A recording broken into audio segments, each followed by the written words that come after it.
Hello everybody, so this video is entitled MSTR Stock Stretch is Very Sharp, and I'm obviously going to talk about the Sharpe ratio and the tweet that Saylor made earlier this morning. But before I do, I want to talk about perfect products. Saylor just tweeted about perfect product, a car that drives you, a robot that works for you, and an asset that pays you. And in my view, these three statements, two of them refer to Tesla, right?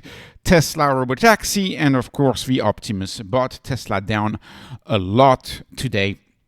We know that Saylor has a fascination for elite companies. He's fascinated by elite concepts and elite companies. You may remember, of course, his book, The Mobile Wave, which was essentially a book about how Apple was going to take over the world, which it totally did, right, for the longest time. If you listen to any of his interviews the past 5 years, you know that he's fascinated with Microsoft. Microsoft can ship a product of 100 million plus enterprises over a weekend. And we also know that he's very familiar with pitching Bitcoin to different companies. I, for a fact, believe that it is Michael Saylor who, quote-unquote, orange-pilled Elon Musk when Elon Musk bought a bunch of Bitcoin back a few years ago. You may remember that, and he made an allusion to that in a few podcasts, and of course, they're both engineers, so they speak the same language, if that makes some sense.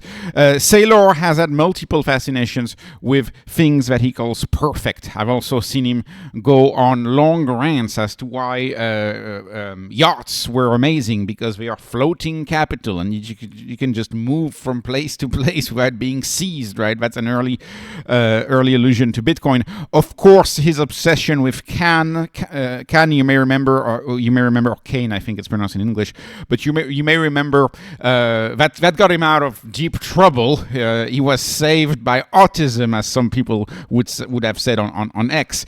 I don't think he's autistic, but anyways, that's how the meme goes. So he's obsessed with a lot of things that he finds perfect, that he finds relevant, that he finds very good, and the obsession with Bitcoin, of course, is perhaps the biggest obsession of them all.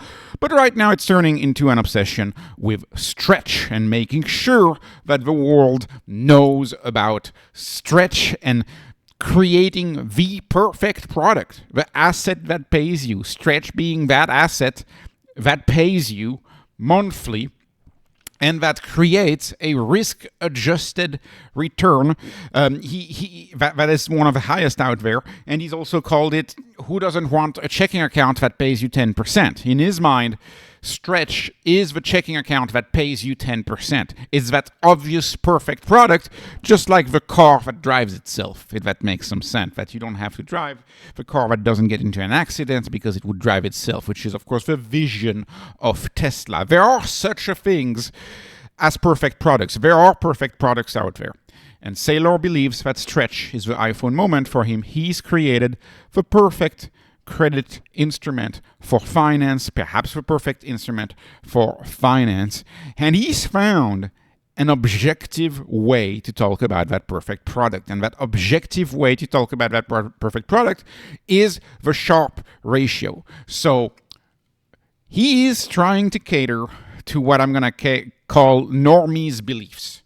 He is trying to cater to people who believe that volatility is risk, And of course, that is an assumption that a lot of old world finance, a lot of the literature from the later half of the 20th century makes this shortcut. And of course it is a shortcut, right? People in the Bitcoin world have been fighting that battle, that volatility and risk are a different thing. But it takes one to go down into the Bitcoin rabbit hole to understand that volatility over the long run, if it is to the upside, is actually not risk. Volatility is vitality, right? But how many hundreds of hours of deep dive do you have to make to actually get to that statement? And how much traditional thinking do you have to be willing to dismiss in order to make that statement? It's very, very tough. You're fighting against the crowd, right? You're using a new form of economics that is not an established form of economics, and it takes years, decades to change the belief of normies. Stretch is the instrument that does not change the beliefs of normies. Stretch is the instrument that you can objectively call perfect by using one of the beloved instruments of the normies, which is the Sharpe ratio, otherwise called a risk-adjusted return, maximizing your risk-adjusted returns. People try to maximize risk-adjusted returns, and you can see, of course, how Bitcoin is not advantaged when you use the Sharpe ratio, because Bitcoin is extremely volatile. But if you remove the volatile from an instrument, by definition, you are, quote-unquote, hacking the formula. You're hacking the formula of the Sharpe ratio, if that makes some sense. And you're doing that by using the large cash buffer, by using the ATM system, by using the preferreds. It's a genius product that, as he said, he can objectively pitch that product in no time. You can pitch it the time of an elevator ride. In 30 seconds, you can pitch it. It's very easy for a CFO to pitch Stretch to their finance team, right? It's very easy to pitch this to a retiree. 11.5%, no volatility, right? And you're also hacking the formula by removing the volatility. Because of course, you divide this by the standard deviation of the portfolio's excess return. So anyways, the point is important. And also, the last thing, which is on this channel, you wouldn't be surprised. It's like, I also don't believe in the denominator. Like, the denominator is broken, in my view, of this channel, right? On this channel, we don't believe in the denominator either, because we don't know the maximum supply. We don't know how many dollars are out there. We have no idea. So how can you trust that a dollar is a dollar? You can trust a Bitcoin is a Bitcoin. A Bitcoin is 1/21 million of all of the value of the network, right? How do you trust the dollar? The dollar is one out of, and M2 is only the US financial system. So a dollar is one out of probably 50 trillion.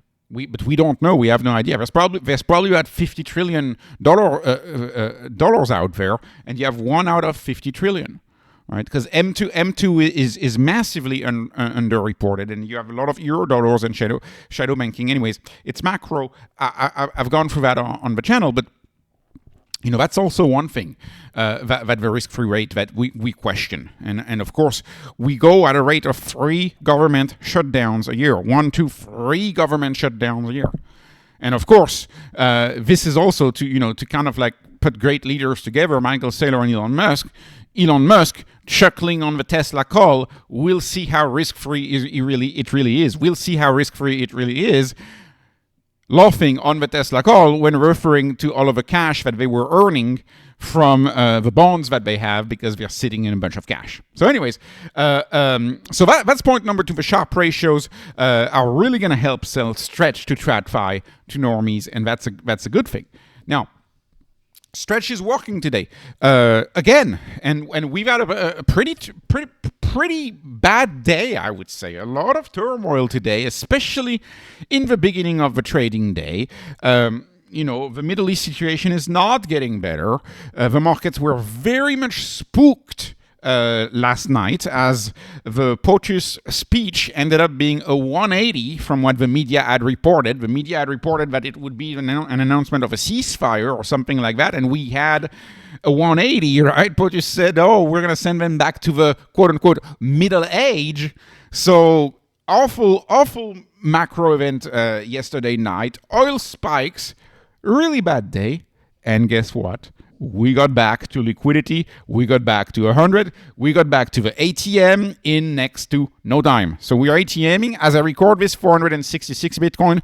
I think we're probably going to do like 600 or 700 Bitcoin today worth of ATMing. And I also know probably he's ATMing on the common.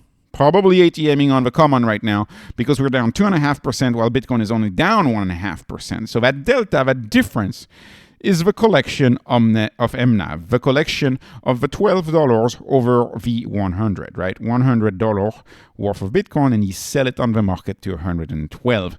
And keep in mind, he needs to ATM the common a lot in order for Stretch to be ATM'd a lot. Otherwise, it's going to have to lower the yield to make Stretch less attractive. That's how it works. And the ratio, in my view, needs to be 3 times. So you need to have 3 times more permanent capital than you have Stretch. So right now, we can do ATM galore on Stretch. But if you're thinking long term, and if you really want to continue to do Stretch long term, you also need to take into account the fact that there needs to be new permanent capital making its way into strategy in order for Stretch to be ATM'd. So again, important point. Very happy about that. Very happy about both ATMs going strong. And lastly, strategy. So really briefly, this is more funny. But strategy has had a lot of unconventional marketing tactics. This is another one. Built for the long game, right? The BTC strategy game. So they're launching a game, a board game, in the merch store. There's a lot of merch stores for strategy now. Unconventional marketing tactic, but still newsworthy. Might be interesting to get that game and see what thoughts went into the game, because in my view, Saylor probably had a say about this. So anyways, very interesting stuff. This was not investment advice. This is not financial advice. This is only entertainment. I'm hoping you were entertained. Please like, please subscribe, follow me on Patreon, follow me on X. Thank you for watching, and have a wonderful, wonderful day.